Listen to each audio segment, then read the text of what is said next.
রাসূলের উপরে ঈমান না আনলে কলমার উপরে ঈমান আসবে না। তাহলে রাসূল কি জিনিস এটা আমাদের বুঝতে হবে না? বুঝতে হবে কিনা? জি। রাসূল কি জিনিস এটা তো আমাদের আগে বুঝতে হবে। কলমার মধ্যে বলে না রাসূলের জামানা শেষ, কোরআনের মধ্যে বলে না রাসূলের জামানা শেষ। রাসূলের জামানা আল্লাহর জামানা যেমন সর্বকালে সর্ব অবস্থা রয়েছে, রাসূলের জামানাও তেমন রয়েছে। আল্লাহ যেমন সর্ব জায়গায় সর্বস্থানে বিরাজিত, রাসূলের অবস্থান হলো মানুষের মাধ্যম দিয়ে বিরাজিত। মানুষ কারা? যাদেরকে আল্লাহ দেখিয়ে দিয়েছেন, যাদেরকে কোরআনের আইন নিয়ম অনুযায়ী দেখিয়ে দিয়েছেন, আল্লাহ দেখিয়ে দিয়েছেন। কিসের মাধ্যম দিয়ে দেখিয়ে দিয়েছেন? কোরআনের মাধ্যমে দেখিয়ে দিয়েছেন। দেখিয়ে দিয়েছেন না? না দেয় নাই? আমি বারবার তো বলছি কোরআন শরীফের মধ্যে সূরা আয়াত আছে, বারে বারে সূরা আয়াতের মাধ্যমে নবীগণকে দেখিয়ে দিয়েছেন, পরক্ষণে বন্ধুগণকে দেখিয়ে দিয়েছেন, খলিফাগণকে দেখিয়ে দিয়েছেন। ইন্নী জাইলুকুম ফিল আরদি খলিফাতান, আমি পৃথিবী সৃষ্টি করেছি, পৃথিবীর জমিনের মধ্যে মানব জমিনের আবাদ করেছি। এই পৃথিবীর মধ্যে সময়ে সময়ে কালে কালে আমি খলিফা প্রেরণ করে থাকি। তো সময়ে সময়ে কালে কালে বলতে কি বোঝায়? খলিফা মানিটা হচ্ছে আল্লাহর প্রতিনিধি। তো সময়ে সময়ে কালে কালে কি বোঝায়? আমার জামানার মধ্যে আমার খলিফা আছে, আমার পিতার জামানার মধ্যে আমার পিতার খলিফা ছিল, আমার দাদার জামানার মধ্যে দাদার খলিফা ছিল, আমার পরবর্তী পুরুষের জামানার মধ্যে সে একই খলিফা থাকবে।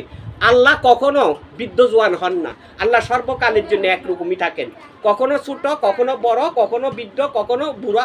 মানে তুমি যেখানে তোমার আল্লাহর পরিবেশনা, সেইখানে একটা মানুষে যেখানে তার পরিবেশনা ও প্রস্তুতি কার্যক্রম সব কিছু সেইখানে। তুমি যখন বৃদ্ধ হয়ে গেছো, তখন এখন আমি বলতেছি হাই হাই আমি বয়স, আমি বুড়ো হয়ে গেছি, আমি দৌড়াইতে পারি না, আমি খাইতে পারি না, আমার সব কিছু অক্ষম হয়ে গেছে, এখন আমি দুনিয়া দিনে করে কোনো লাভ নেই, এখন আমার আল্লাহ চিন্তা করতে হবে। তো এই চিন্তাটা তোমার জোয়ানকালে করা উচিত ছিল। এই চিন্তাটাই তোমাদের জোয়ানকালে করা উচিত ছিল। যাই হোক, এখন বিষয়টা হলো আমাদেরকে বুঝতে হবে ধর্ম কি জিনিস। ধর্ম মানতে হলে আগে ঈমান আনতে হবে। ঈমান যখন আমরা আনবো রাসূলের উপরে, তাহলে আল্লাহর বন্ধুর সাথে সম্পর্ক করতে হবে। যতক্ষণ পর্যন্ত আল্লাহর বন্ধুর সাথে সম্পর্ক না হবে, ততক্ষণ পর্যন্ত কলমাওয়ালার সাথে সম্পর্ক হবে না। যখনই কলমাওয়ালার সাথে সম্পর্ক হয়ে যাবে, তখনই আমি তোমাকে যা বলবো তাই তুমি আমল গুণে তুমি যা করবা চাচ্ছ, তা যদি করতে নাও পারো, কিন্তু একটা জিনিস তুমি মানতে তোমার জন্য সহজ হয়ে যাবে, সেটা হলো নিষেধ। আমল বড় বিষয় না, বুঝা বড় বিষয়। ধর্ম বড় বিষয় না, বুঝা বড় বিষয়। আমল করার চেয়ে নিষেধটা মানা এক নাম্বার দরকার। তুমি আমল করছো, ইবাদত করছো, কিন্তু নিষেধটা মানছো না, এটা তোমার জন্যে, তুমি আমল যাই করবা, যতই করবা, সব কিছু তুমি বিফল যাওয়ার সম্ভাবনা রয়েছে। এই জন্য সাবধান থাকতে হবে, আগে নিষেধটা মানতে হবে এবং রাসূলের উপরে ঈমান আনতে হবে। যখন যেভাবে নির্দেশনা করা হয় সেই নির্দেশগুলো মানিয়ে চলতে পারলে, তাহলে আমাদের জন্য ধর্ম সহজ হয়ে যাবে, আমল সহজ হয়ে যাবে এবং আমাদের ঈমান মজবুত হয়ে যাবে। আমরা রাসূলের উপরে ঈমান আনতে পারছি, আমরা বিশ্বাস করতে পারবো, আমরা হাসতে হাসতে আল্লাহর কাছে অবস্থান করতে পারবো। আল্লাহ আমাদিগকে কি করবেন? আল্লাহ আমাদিগকে অবশ্যই হাসি মুখে রাসূলের মহব্বতে বরণ করে নেবেন। আল্লাহকে দেখতে কেউ পারে না, কিন্তু আল্লাহ বলছেন আমি দেখা দিই মানুষের মাধ্যম দিয়ে, মানুষ রূপের মাধ্যম দিয়ে, যারা আমার প্রতিনিধি তাদের মাধ্যম দিয়ে হলো আমার রাসূলের পরিচয়, আমার নবীর পরিচয়, আমার বন্ধুর পরিচয়, আমি আল্লাহর পরিচয় যে ব্যক্তি নিতে পারে, আনতে পারে, তার জন্য ধর্ম সহজ। ধর্ম করতে হলে আগে ধর্ম বুঝতে হবে। চোখ দিয়ে দেখতেছি, এটা চোখের একটা স্বভাব। নাক দিয়ে নিঃশ্বাস টানতেছি, এটা নাকের একটা স্বভাব। কান দিয়ে শুনতেছি, এটা কানের একটা স্বভাব। মানে এভরিথিং সব কিছু মিলিয়ে, সমস্ত সব কিছু মিলিয়ে হয়ে ধর্ম।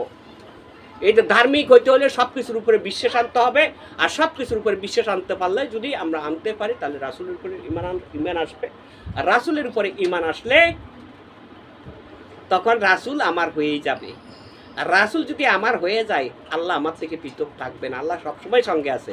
কিন্তু আল্লাহ বলতেছে, যখন একজন বান্দা আমার রাসূলের হয়ে যায়, রাসূলের সম্পর্ক করে, রাসূলের হয়ে যায়, বন্ধুর হয়ে যায়, তখন আল্লাহ আমি নিজে তার হয়ে যাই। আমি তার হয়ে যাই, আমি আল্লাহ তার হয়ে যাই।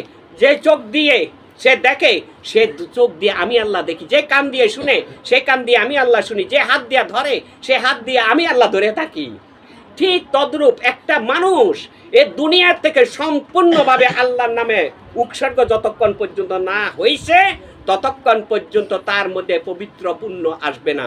যখনই উৎসর্গ হয়ে গেছে তখন মানুষের দুনিয়ার মানুষ তার কোনো সার্টিফিকেট দেওয়া লাগবে না, আল্লাহ তার সার্টিফিকেট দিয়ে দিবে।